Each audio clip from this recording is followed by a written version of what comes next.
Security के से वो भी ऐसा कम करते करते बिल्कुल ख़त्म कर दिया गया है।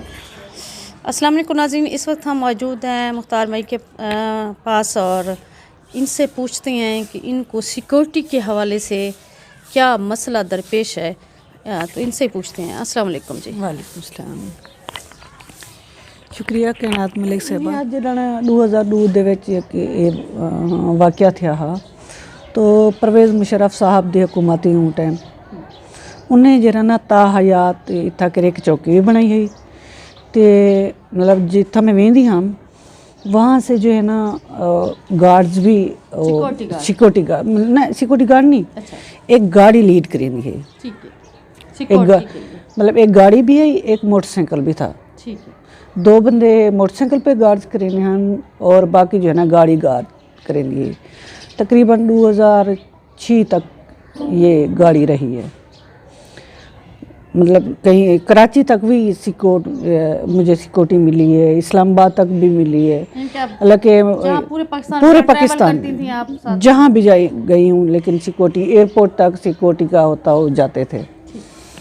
उस मतलब ये कहना हाँ जो सिर्फ चौकी वाले बने चौकी वाले अपनी हदूद छोड़ देंगे हैं वाल अगू तो थाने की हदूद वाल जेड़ा थाना होता उन्हें दी हदूद आ वेंदे हैं। लाहौर, इस्लामाबाद, कराची मतलब कई कितने भी फैसलाबाद मतलब कितने भी गए एनिमल लेकिन ऐसा ऐसा PPP की हुकूमत जब जमले ही हूँ वाले भी थोड़ा जहा इशू थे हाँ लेकिन उन्हें नाल रबता किया हाँ लेकिन हूँ वाले लोग सुनते भी हैं वो PPP वाले लेकिन उन्हें हूँ वाले ये इशू जरा ना ख़त्म कर दिता हाँ। वाला तो पता है थ्रेट तो हर टाइम मिलते रहे मैंने हूँ तो पता है जितना मैं बैठी हाँ एक विगे के फासले तो उन्होंने घर वाल एक DPO आया आई थिंक राय ज़मीर उनको थोड़ा जहा पता नहीं क्या हाँ मैं नहीं जानती उनके पर्सनल इशू क्या हैं या कुछ हाँ या कोई वडेरा उनको आके बैठा मेरे को नहीं पता। वाल उन्हें जरा ना काफ़ी मतलब वो 2 गार्ड पर्सनल भी देते हुए हैं मतलब पर्सनल वो हैं जेड़े मेरी गाड़ी एक गार्ड सफ़र करें हाँ इन्ने कनु हटते एक बंदा मेरी गाड़ी चाहते सफ़र करें उन्हें तो 2005 तक पता ही था 4 औरतें भी तैनात हैं 4 औरतें भी तैनात हैं 4 तो 6 भी थे हम वो ही थे हम। खैर वो आहिस्ता आहिस्ता औरतें को तो मैं खुद देखा बनते DP साहब को मैं के औरतें बेचारे जलील थी नहीं था कर क्योंकि औरतें बेचारे इतना कुछ कर तो नहीं सकते जितना वो कम जे रही उन्हें दी ड्यूटी बन दी उन्हें वो दियो तो मेरे घर बैठे आराम जाए इस तरीके नाल। खैर वो तो मैं खुद ही है किया लेकिन जरी ये गार्ड्स है ये वाला रस्ते मतलब तंग करना शुरू इन्हें कर दिता। कई वेले कोई गाड़ी आवे हा कोई ना आवे हा वाला आधा घंटा खड़ा हुआ वल मैं एक DPO को नहीं गई हमने कि DP साहब इवें DP मुजफ्फरगढ़ और DG खान खैर वो बहुत अच्छे इंसान हैं मतलब गाल सुन भी गिनते हैं वो गाल ते अमल भी करेंगे हैं। मैंने कहा कि मैं सर तो इवें है गाड़ी वाले बहुत ज़्यादा तंग करे ना तो इंदा जड़ा ना उन्हें आके बेबी तुम सही में करो जेरे पर्सनल 2 गार्ड हैं ये तुम इन्हें को ना रखो तो गाड़ी वाले तंग करें तो असा जरा ना चौकी वाले को पर्सनल गाड़ी दे देंगे से वो तो कुछ जरे नाल दे इलाके जिथा जिथा वजना होंगे क्योंकि केस के सिलसिले चर्चा तो वजना होंगे सारा कम है तो उन्हें आखिर ठीक है इवें कर चले मैं इवें कर जो वो राय ज़मीर साहब है हूँ की गल वैसे एक नहीं मैं उनको फ़ोन किए मतलब हूँ जड़े हाँ कोई हफ्ते का डी हाँ मैं कि सारे सोमवार वाले डी मेरे को टाइम दियो मैं तो मिलना चाहती हूँ। अरे नहीं आप कल इतवार आ जाएं। मैंने कहा सारा छुट्टी नहीं होगी इतवार को। नहीं हम लोगों ने कौन सा वो करना है हम लोग मुल्तान चले जाएंगे। तो उसकी बात ये मुझे बहुत बुरी लगी। मैंने कहा सर मैं ऑफिशियल काम के लिए आपके पास आ रही हूँ कोई पर्सनल में नहीं आ रही आप मुझे परसों का टाइम दे दें। क्या नाम था उनका? राय ज़मीर साहब। अच्छा उसको इस बात पे बड़ा गुस्सा आया वो जो आप उसके साथ इतवार वाले दिन मुल्तान नहीं गई? नहीं गई तो उसने वो किया हर दूसरे दिन जो है ना 2 दिन गार्ड को नहीं रहने देता था। मतलब आपको फिर तंग जी करना शुरू कर तंग करना शुरू कर दिया। खैर वो भी फिर मैं डीआईजी साहब के पास गई तो उन्होंने ये 2 गार्ड जो है ना ताहयात मुझे दे दिए। मतलब ताहयात तो शुरू से था, ठीक है। लेकिन उसने कहा ये 2 गार्ड जो है ना, खैर वो लड़के अच्छे थे, अच्छे वो चले हमारे साथ।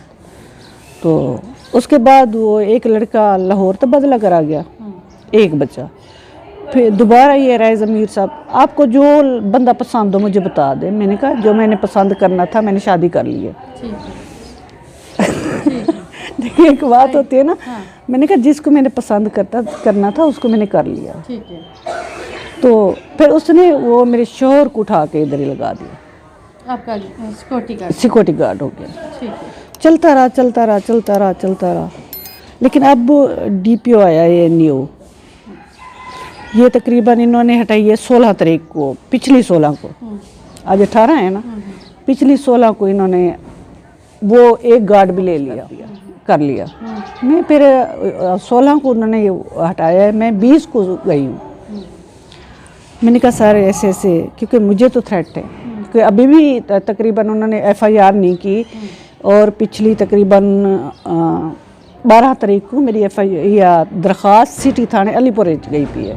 थ्रेट दी, एक बंदा आए मेरे को उता घर दे विच आते थ्रेट दी थी। अच्छा। वसीम नाम का बंदा है, लेकिन वो मैं बोला वो दरख्वास्त दी है बाकायदा, यहीं को डीएसपी को भी दी थी हम, सिटी थाने ते भी दी थी हम, हाली तक अमल दरामद कोई कहनी थे होंगे थे। बल मैं गया, मैं वहीं तो उन्हें को दसा है मैं कि सारी में लेकिन गार्ड मेरे को तो चाहिए है, नहीं आपका गार्ड मैं अभी लगा देता हूँ। मैं मुतमईन होकर आ गई हूँ, कोई भी गाड़ी लग जाएगा, कोई मसला नहीं है। लेकिन मैंने उसे ये भी बताया सर अब मेरे बच्चे भी हैं, हम लोग एक गाड़ी में सफ़र करते हैं, पहले मैं अकेली होती थी, किसी और बंदे को मैं अफोर्ड कर सकती थी, लेकिन अब मैं होती हूँ बच्चों के साथ। माशाल्लाह मेरी बच्चियाँ बड़ी हैं, तो आप मेहरबानी करें। नहीं उसने कहा मैं आपका वो कर, मैंने कहा ठीक है मुझे गार्ड ना ले, आप गार्ड मुझे दे दें। तो आज 18 हो गई है, 20 से लेकर 18 मतलब 1 महीना 10 दिन हो गए, 9 दिन, लेकिन अभी तक उसने कोई गार्ड नहीं लगाया। फिर मैंने कॉल की डीआईजी साहब, आईजी साहब के ऑफिस, तो आईजी साहब के ऑफिस से मुझे दोबारा कॉल आई, आप जो है ना आरपीओ साहब से रब्ता कर लें। तो कल या तो कल आप चली जाना। मैंने कहा सर मेरी तबीयत ख़राब है बहुत ज़्यादा, लेकिन अभी जाने की पोजीशन नहीं है मेरी। तो उन्होंने मुझे नंबर दिया बाकायदा, आप इस नंबर पे रब्ता करें। हम लोगों ने कह दिया है आरपीओ साहब को। अच्छा मैंने रब्ता किया, खैर आरपीओ साहब उसी टाइम मसरूफ़ थे, थोड़ी देर के बाद मुझे कॉल आ गई है। मैंने सारा इशू बताया, लेकिन कहते ठीक है मैं अभी हल करता हूँ इसको, लेकिन कुछ नहीं, और 0 का 0 रिज़ल्ट है। फिर दोबारा कॉल की दूसरे दिन, फिर भी मैं करता हूँ अभी कर देता हूँ, मैं अभी कह देता हूँ, मैं कहता हूँ डीपी ऑफिस से वो आपको कॉल करते हैं, कोई कॉल नहीं, कुछ नहीं। अब कल दोबारा रब्ता किया, कहते हैं साहब उस पर नहीं है, लेकिन उसका जो पर्सनल गार्ड है तो उसको मैंने उसका नंबर उन्होंने दिया ऑफिस वालों ने, तो मैंने व्हाट्सएप पे 1-2 मैसेज भी छोड़े हैं। हाँ मैं कहती हूँ वो मुझे रिटर्न दे दें, आईजी साहब दे दे, आरपीओ साहब दे दे। क्या रिटर्न दे दें? रिटर्न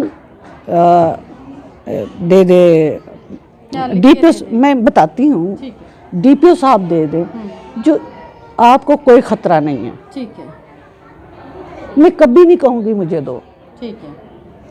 देखिए मुझे दूसरे लोग भी कहते रहे हैं, बाकायदा उन्होंने कहा हम लोग पे करते हैं। मैंने उनको इनकार किया, मैंने कहा नहीं, जब मेरी अपनी हुकूमत मैं अपने पाकिस्तान में बैठी हूँ तो मेरी अपनी हुकूमत मेरी हिफाजत कर सकती है, मैं क्यों दूसरे से मदद मांगती फिरूँ? सही है, ठीक है, मैं उनकी जिम्मेदारी हूँ। ठीक है। तो ये सारा इशू है। अब मुझे नहीं पता वो किस तरह क्या उनका है, वो क्या चाहते हैं। देखिए अब जो 1 महीना पहले महीने से भी पहले मतलब ज़्यादा 1.5 महीना होने वाला है, दरख्वास्त दी, उस पर भी कोई अमल दरामद नहीं हुआ। बाकायदा वो बंदा मेरे आगे पिस्तौल लहराता रहा है। अच्छा। लेकिन नहीं, तो फिर मुझे रिटर्न दें। देखिए सब हमारा भी एक मतलब हल्का बाब है, और वो पूछते भी हैं हमसे, खासकर मीडिया दे लोग बहुत ज़्यादा मेरी सिक्योरिटी कितने जरा ना वो होंदन जेड़े अच्छे लोग, काफ़ी सारा ताउन भी करें, लेकिन वो चाहते भी हैं। तो मेरे को पूछते मैं उन्हें क्या जवाब देवां। तो जब मैं रिटर्न जो आदमी मेरे को कोई खतरा कह नहीं, जिंदगी मौत अल्लाह दे हाथ है, बंदे दे हाथ च कह नहीं, लेकिन मैं कोई खतरा कह नहीं, तो मेरे को रिटर्न दे दे मैं उन्हें को आखा रिटर्न। किस तरह गवर्नमेंट ऑफ पाकिस्तान ने इनको सिक्योरिटी फराहम की, उसके बाद फिर ऐसा ऐसा जैसे जैसे गवर्नमेंट कम करते करते बिल्कुल ख़त्म कर दिया गया है। अब दोबारा जब इन्होंने रजू किया आईजी को, डीपीओ को, तो वहाँ पे कोई रिस्पांस नहीं मिल रहा, सिवाय चले जाए तो मेरे खाते में पता नहीं कितने गार्ड होंगे। ठीक है, ठीक है, मेरे खाते में, आपके खाते में वो लगा के उन्होंने ऊपर से ओके की रिपोर्ट दी हुई है? नहीं, खाते में मतलब शुरू से देखें तो कितने गार्ड होंगे, उन्होंने कहाँ पता नहीं लगाए हुए। वही ना, आपके नाम से मतलब फ़ायदा उठा रहे हैं, फ़ायदा उठा रहे हैं। ऊपर तो वो कह रहे हैं कि हमने दे दिए हैं, दे दिए, ठीक है, और नीचे वाला जो तबका है वो मुखलिस नहीं है इनके साथ। जो मकामी इंतज़ामिया है वो चालबाजी कर रही है इनके साथ। तो उन्होंने सारी कहानी अपनी ज़बानी बता दी है, तो लिहाजा इनकी जो डिमांड है वो पूरी की जाए, या फिर उनके मुतालबे के मुताबिक उनको एक नोटिफिकेशन जारी कर दें जनाब कि वाकई आपको कोई खतरा नहीं, हम इसके ज़िम्मेदार हैं, ये आपसे सिक्योरिटी बिल्कुल नहीं मांगेगी, वहीं मुतमैन होकर अपनी ज़िंदगी बसर करेंगी। इसके साथ ही कायनात में लिख दीजिएगा इजाज़त। अल्लाह हाफ़िज़।